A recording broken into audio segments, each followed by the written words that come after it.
हमारे एक मित्र को कब्ज रहती थी, उसने कहा ले अतर जी आप भी खाओ, तो मेरे को पता नहीं था उसका, तो मैंने भी भोजन के साथ 2-1 चम्मच उसकी चटनी खा ली। 3 बजे जाग आई और ऐसा भयंकर प्रेशर हुआ कि भाग करके मुश्किल से लैट्रिन पकड़ पाया मैं।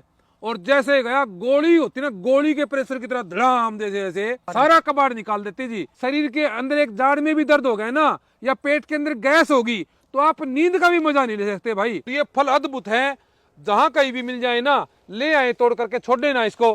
क्या काम करेंगे? आपको गैस रहती हो, आपको कब्ज रहती हो, आपको तेजाब बनता हो, आपको खांसी हो, आपको सूखी खांसी हो, तो सारी की सारी समस्याओं में गजब का काम करते हैं। आपको चमड़ी की रोग की कोई समस्या है, आपके डाइजेशन से संबंधित, पाचन तंत्र से संबंधित है। एक बार मेरे पास लगभग 23-24 साल का नौजवान आया और वो कहने लगा, बोला आचार्य जी जो है ना, मेरे को ऐसी कब्ज है कि 3-4 दिन तक भी पेट साफ नहीं होता और मैं बेचैन हो जाता हूँ, मेरे को बड़ी मोटी समस्या होती है। मैंने उसको ज्यादा कुछ नहीं था, चूर्ण हमने बना रखा था, वो दे दिया उसको। और माँ भाई, रात को खाने के 2 घंटे बाद आप इसको 1 चम्मच ले लेना और ऊपर से 1 गिलास गर्म पानी पी लेना, और उसके बाद अगले दिन आकर के मेरे को बताना। अगले दिन आकर के उसने बताया कि आचार्य जी मजा आ गया वास्तव में, ऐसा पेट, इतना बढ़िया पेट साफ तो मेरा कई साल तक हो गए, यानी कि होया नहीं था ऐसा, कई सालों में जाकर के इतना बढ़िया पेट साफ मेरा हुआ है।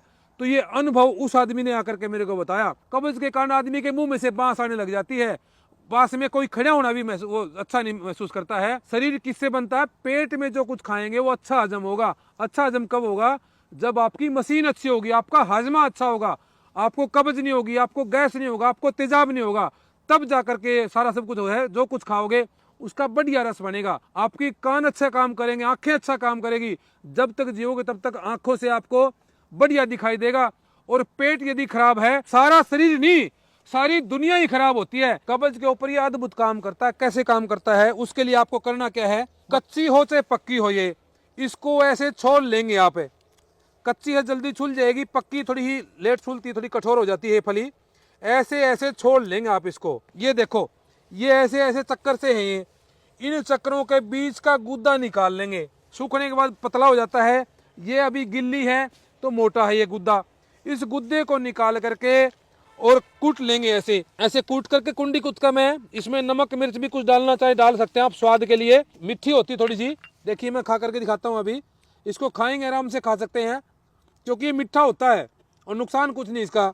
तो इस तरह से इसको कूट करके चटनी बना करके, और खाने के साथ या खाने के 1-2 घंटे बाद इसकी 1-2 चम्मच खा लें आप। यदि आपको कब्ज की समस्या है तो ऐसे चटनी बना करके खा सकते हो, या फिर जो है ना, इस पूरी फली को कूट करके, पीट करके, मान लीजिए पकी हुई है ये फली, तो उसको उबाल लें पानी में उबाल करके, और उसको रात को पी के सो जाएं, या सुबह खाली पेट पी लें। या फिर दूसरा जो तरीका है, वो तरीका ये है कि इसके जो है ना सूखने के, देखो गिल्ली पत्ती, गिल्ली जो होती है फली हर समय नहीं मिलती है, सूखने के बाद देखिए इस तरह हो जाती है ये, तो इसके ये चक्कर से निकाल लेंगे आप। देखिए ये चक्कर से, हाँ ये चवन्नी सी होती है ना, रपिया टाइप की सी, ये गोल चक्कर निकाल लेंगे इसके, और गोल चक्कर निकाल करके पानी में डाल करके छोड़ देंगे। लगभग 10-12 चक्कर कम से कम हो, चाहे 15 भी ले सकते हैं। और सुबह खाली पेट उठने के बाद इस पानी को पी लेंगे, तो भी आपके 2-3 घंटे में बढ़िया पेट साफ कर दे एकदम।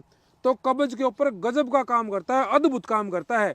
और लगातार कुछ दिन इसका प्रयोग करेंगे ना, तो कब्ज आपकी परमानेंट ठीक कर देगा। ये मेरा आजमाया हुआ जी। देखिए ये पौधा है जी अमलतास का। अमलतास पूरे देश में मिलता है, पूरे देश में रेलवे स्टेशनों पे खूब मिलता है, स्कूलों में, विद्यालयों में, वैसे कोई ग्राउंड हो वहां मिल जाता है, तो हर जगह मिल जाता है। जहां कहीं भी मिल जाए ना आप, इसकी लंबी लंबी फली होती है, देखो ये कच्ची होती है तो ऐसी होती है हरी हरी सी, और पकने के बाद जो है ये काली हो जाती है, ऐसी काली काली हो जाती है ये, ठीक है ना जी। और जो पेड़ है ना, पेड़ के ऊपर जब फूल आते हैं, बहुत सुंदर सुंदर पीले पीले फूल आते हैं। जो भयंकर कब्ज से पीड़ित है, गैस से पीड़ित है, उसके लिए तो नया जीवन देने वाला पेड़ है। तो इस फली को जहां कहीं मिल जाए, जंगल में मिल जाए, रेलवे स्टेशन में मिल जाए, वहां से ले आए, तोड़ लें। 12 महीने तक, एक बार तोड़ ले आए ना, 12 महीने तक ये काम करता है जी। जब कभी आपको जरूरत है, इस फली को तोड़ें, तोड़ करके गुद्दा निकालें और खाएं। खांसी है तो ले लें, इसको उबाल के ले लें, चटनी बना के ले लें, या इसका काढ़ा बना के पी लें, या सब्जी में डाल दें इसको। अगर थोड़ा थोड़ा पेट साफ करना है तो सब्जी में डाल करके भी ले सकते हैं। देखिए खांसी है, मान लीजिए बड़ा आदमी तो कफ खांस करके निकाल देता है। छोटे बच्चे हैं, उनको खांसी होगी, उनको कफ होगा, बलगम भीतर में भर गया मान लो, तो उनको क्या करें, इसकी इतनी सी मात्रा है ना, लगभग 2 इंच के आसपास है, 2 इंच के आसपास लेकर के इसके अंदर का जो पीला पदार्थ ना, गुद्दा पीले वाला, ये लेकर के निकाल करके बच्चे को खिला दें। मीठा डाल के खिला दें, चाहे चटनी बना के खिला दें, या वैसे पेस्ट बना करके खिला दे, शहद मिला के खिला देते हैं उसको। तो क्या होगा, ये है ना बच्चे का पेट साफ कर देगा, बढ़िया दस्त लगा देगा। भीतर में जो कफ भरा पड़ा है ना, म्यूकस भरा पड़ा है, उसको कब्ज के यानी पेट के द्वारा जो है ना, लैट्रिन के द्वारा निकाल देगा उसको। मान लीजिए चमड़ी का कोई रोग है किसी प्रकार का, इसके पत्ते है ना, ये पत्ते तोड़ लें, पत्ते तोड़ करके इसकी पेस्ट बना लेंगे आप, तोड़ पीट के कूट पीट करके इसको, तो उसको पेस्ट को लगाएंगे तो वो भी आराम करता है, जलन पे भी काम करता है, ये जलन को भी कम कर देगा। चमड़ी के कील मुहासे हैं, वहां पर लगाएंगे तो उसके ऊपर भी ठीक काम करता है ये। एक बच्चा जो था, उसको काफी टाइम से खांसी चल रही थी खूब लंबी, कफ जो छाती में भरया पड़ा था कति, उन्होंने अंग्रेजी दवाइयां भी खा ली थी, फिर भी काम नहीं चल रहा था। तो उसको हमने कुछ और भी दूसरी दवाइयां दी, साथ में इस अमलतास का जो पत्तों का और इसका फल का जो है ना, वो गाढ़ा गाढ़ा पेस्ट बनाते हैं हम, तो वो हमने दिया उसको। तो उसको 2-3 दिन में भी गजब का लाभ मिला, बहुत ही अद्भुत लाभ मिला उसको। और वो बच्चा जो है लगभग सप्ताह भर में ही, जो पिछले 1 महीने से भी ठीक नहीं हो रहा था, 1 सप्ताह भर में ही वो ठीक हो गया जी।